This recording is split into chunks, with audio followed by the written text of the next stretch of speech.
السلام علیکم ناظرین، گرد و پیش پر آج ہم نامور دانشور، شاعر، ماہر تعلیم، بہت سی کتابوں کے مصنف، بہت سے اعزازات حاصل کیے، اور ڈاکٹر امین صاحب جب بھی ہمارے درمیان موجود ہوتے ہیں ہم ان سے کچھ سیکھنے کی کوشش کرتے ہیں۔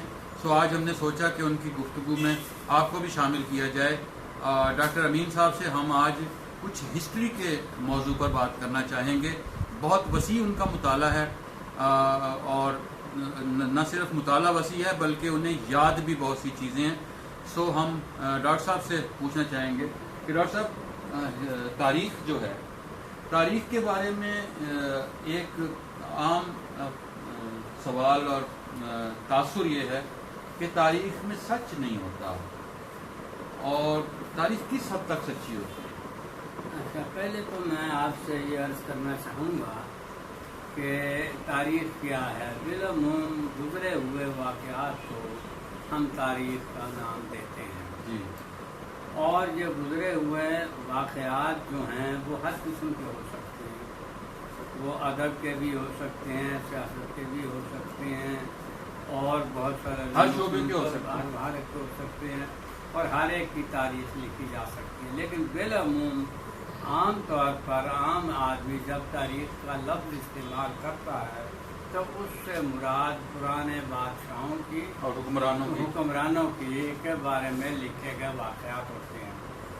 اب اس میں دو باتیں ہیں، دو طرح کا نقطہ نظر ہے۔ ایک تو تاریخ کے وقائع نگاری جسے ہم کہتے ہیں کہ جو واقعات لکھے گئے ہیں ان کو جج کرنے کا کیا معیار ہے، ایک تو یہ مسئلہ پیدا ہوتا ہے۔ دوسرا مسئلہ یہ ہے کہ تاریخ کے حوالے سے کچھ فلسفیوں نے بھی سوچا ہے کہ تاریخ بنیادی طور پر کیا ہے اور اس سے ہم کیا سبق حاصل کر سکتے ہیں۔ اچھا، اب یہ ہے کہ جہاں تک وقائع نگاری کا تعلق ہے اس میں ایک بنیادی بات یہ ہے، دو تین بات۔ پہلی بات یہ ہے کہ ہم انسان جتنے چاہے غیر جانبدار ہوتے ہیں، ہمارے ہاں تھوڑی بہت جانبداری موجود ہے، بالکل صحیح، ہم اس سے آزاد نہیں ہو سکتے۔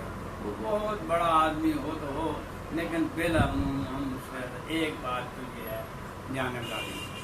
دوسری بات یہ ہے کہ جو تاریخ اس وقت نہیں لکھی گئی جس وقت وہ واقعات رونما ہو رہے تھے، اور بعد میں راویوں کے بیان پر انحصار کر کے لکھی گئی، اس کے بارے میں خاص طور پر بہت سارے سوالات پیدا ہوتے ہیں۔ پھر یہ ہے کہ یہ ایک بڑی واضح سی بات ہے کہ لکھنے کا عمل بہرحال ایک ایسا عمل ہے کہ چیز کی ایک نشر و اشاعت لوگوں تک بات پہنچ جاتی ہے۔ تو عام طور پر پرانے دور میں حکمرانوں نے جو تاریخ نویس ہوتے تھے انہیں اپنے دور کی تاریخ ان سے لکھوائی۔ اب اس میں ایک چیز ڈاکٹر صاحب، اس میں گزٹیئرز بھی شامل ہو جاتے ہیں جو انگریز دور میں لکھوائے گئے۔ اچھا، اب اس میں کویشچن یہ آتا ہے کہ جب آپ نے لوگوں کو ہائر کیا اور آپ نے انہیں پیمنٹ کی کہ آپ نے تاریخ لکھنی ہے، تو وہ پھر پیسے دے کر لکھوائی گئی تاریخ جو ہے وہ نہیں، اس میں دیکھیں، اس میں بالکل واضح، اس میں کوئی ایسی بات نہیں ہے کہ جس کو ہم چھپائیں یا جس کو ہم کریں۔ اس پر بہت ساری بحثیں ہو چکی ہیں، یعنی ایک واقعے کے بارے میں ایک تاریخ مورخ نے لکھا ہے، دوسرے مورخ نے کچھ اور لکھا ہے، تیسرے مورخ نے، دونوں سے اختلاف کیا۔ یہ اس بات کی واضح دلیل ہے کہ اصل واقعے کی صورت جب 3 ورژن آئے اس میں سے درست کیسے وہ درست؟ اب معیار اس میں عام طور پر یہ جو مجبوری ہے انسان کی، وہ یہ ہے، ایک تو یہ دیکھا جاتا ہے کہ یہ شخص جو لکھنے والا ہے وہ غیر جانبدار ہے، وہ امپلائڈ نہیں ہے، یعنی اس نے تاریخ اپنے طور پر لکھی اپنی ہے، مرضی سے لکھی ہے، کسی کے کہنے پر لکھی نہیں، یا کسی دفتر میں بیٹھ کر یا کسی محل میں بیٹھ کر نہیں لکھی، اور نہ ہی اسے ڈکٹیٹ کرایا گیا۔ ایک یہ دیکھا جاتا ہے۔ دوسرا یہ دیکھا جاتا ہے کہ وہ شخص اپنے طور پر جو بھی اس کے عقائد یا افکار ہیں وہ کس حد تک اس میں غیر جانبداری اپنی تحریکوں میں کرتا ہے۔ اور ہمیشہ جب واقعات کی تصدیق کی جاتی ہے تو یہ دو معیارات سامنے آتے ہیں کہ وہ آدمی مثلاً اس میں یہ بھی ہوتا ہے، بعض لوگ کہتے ہیں جی کہ فلاں مصنف بہت لالچی تھا، اردو کا لالچی تھا، اور بھی بہت بتانے تھا، تو اس لیے یہ وہ بھی اس میں بھی بعض اوقات شک کی گنجائش پیدا ہوتی ہے۔ اس لیے یہ ایک تو ہے یہ واقعات کی تصدیق ہے، وہ ہمارے پاس فی الحال چونکہ ایک واقعہ گزر چکا اس کا کوئی معیار نہیں رہتا۔ دوسری بات یہ ہے کہ ایک ہم اپنے ماضی کو خود یاد کریں، ہم اپنے ماضی میں تبدیلی کرتے رہتے ہیں۔ بالکل صحیح۔ ہمارا جو ہماری اپنی سوچ بھی بدلتی رہتی ہے۔ ہمارا حافظہ ایک فعال تخلیقی عمل میں مصروف رہتا ہے۔ ایک واقعہ ہمارے ساتھ ہوا اور ہم اسے دوستوں کو ایک عمر میں اور طرح سے بیان کرتے ہیں، کچھ سال اور ترمیم کر کے بیان کر دیتے ہیں، کچھ سال اور اس میں مبالغہ کر کے بات کرتے ہیں۔ ہمارے اس میں جو تحفظات ہوتے ہیں، وہ بھی ظاہر تعصبات ہوتے ہیں، وہ تعصبات کی بنیاد پر کچھ چیزیں بیان نہیں کرتے، کچھ بیان کرتے۔ اچھا سر، اس میں ایک چیز جو ہے تزک جو بادشاہوں نے لکھی، تزکیں لکھی، اچھا وہ اس میں کچھ ہیں جن کے بارے میں کہا جاتا ہے کہ بادشاہوں نے خود لکھی۔ اچھا جیسے ہمارے ہاں بعض شاعروں نے یا بعض حکمرانوں نے اپنی خود نوشت لکھوائی کسی سے، جس کے بارے میں جیسے ایوب خان کی خود نوشت کا سب کو پتہ ہے کہ کس نے لکھی تھی، یا اوروں کی خود نوشت جس نے بھی لکھی، تو کیا وہ بادشاہوں نے خود لکھی یا ان کے نام سے مشہور ہوئی؟ اچھا اب میں ایک بات عرض کر دوں کہ بعض بادشاہ جو ہمارے سب کانٹیننٹ میں رہے، بلکہ اس کے علاوہ بھی، انہیں لکھنے کا شوق تھا۔ ان کی تحریر سے یہ واضح ہوتا ہے کہ وہ رائٹر نہیں ہے۔ ان کی تحریر سے پتہ چل جاتا ہے کہ یہ باقاعدہ رائٹر نہیں ہے، مثلا اور شروع کر دیا اس میں ترتیب اس طریقے سے۔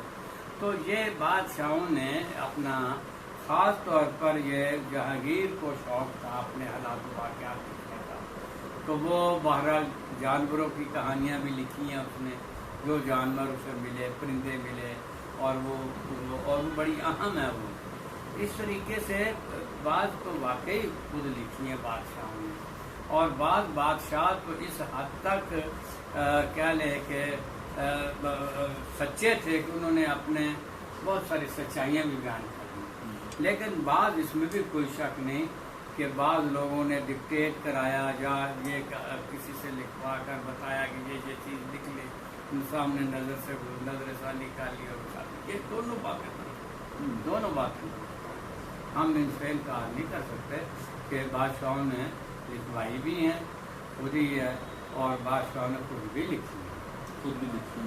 اچھا اس میں اب ایک چیز آپ نے آپ کا وسیع مطالعہ ہے، تو یورپ کی تاریخ پر بھی آپ کی نظر ہے، یورپ کے حکمرانوں کی تواریخ بھی آپ نے دیکھی، اور یہاں کے فرق کیا ہے دونوں؟ اچھا ایک میں عرض کر دوں، ہمارا محض یہ خیال ہے کہ یورپ کے حکمران بڑے پڑھے لکھے ہوتے ہیں، ایسا ہرگز نہیں ہے۔ وہ سوائے اپنے دستخط کرنے سے وزیر اعظم کے عہدے پر بھی ایسے ہوئے ہیں برطانیہ کے اندر کہ انہیں کہا گیا کہ سر آپ لکھ دیں آل رائٹ یا آل کریکٹ، تو انہوں نے OLLKORRET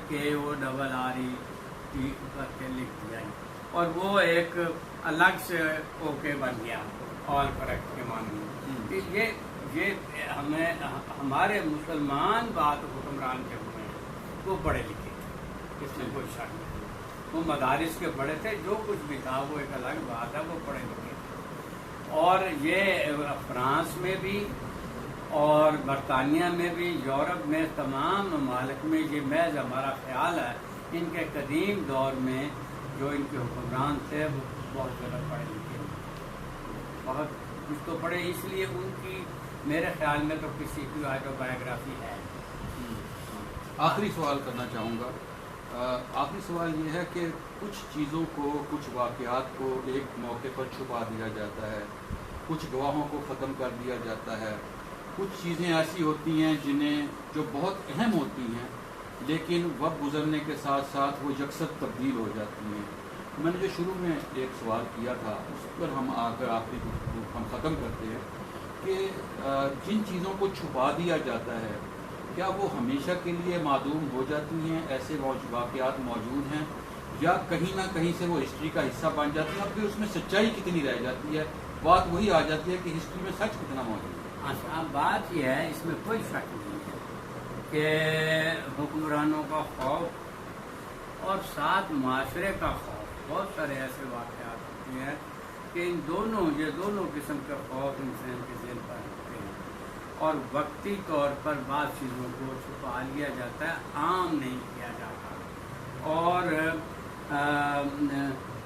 پھر بعض اوقات بعض چیزیں سامنے آ بھی جاتی ہیں اور وہ سچی ہوتی ہیں جو سامنے آتی ہیں۔ لیکن یہ ہے کہ بات وہی ہے کہ انسان کی ہمیشہ ہر دور میں انسان مجبور رہا ہے۔ اب مثلا پنجابی کا جو لوک ادب ہے، میں صرف اس لیے مثال دے رہا ہوں، پنجابی کا لوک ادب جو ہے اس میں ڈھولے ہیں اور اس میں اور بہت سارے جو ہیں اس دور کی تاریخ ہے، وارے ہیں اس دور کی تاریخ ہے جب کہ پنجاب کے اس علاقے کے لوگوں نے اپنے طور پر انگریزوں کے ساتھ احتجاج کیا، لڑے مارے بھی گئے۔ تو وہ یہ ہے کہ وہ اس وقت تو واقعہ جو تھا وہ مطلب زیادہ واضح نہیں طور پر سامنے آیا۔ اب بڑی مشکل سے، بلکہ تو میں نے دیکھا ہے کہ لوگ ڈرتے تھے وہ وارے پڑھنے سے بھی، اور وہ لیکن بہرحال جمع ہو کر ہمارے سامنے آ گیا، وہ بالکل سچی۔ بہت شکریہ ڈاکٹر صاحب۔ ڈاکٹر صاحب کے ساتھ ہم نے بہت عمدہ گفتگو، یقیناً آپ کو پسند آئی ہوگی۔ بہت شکریہ۔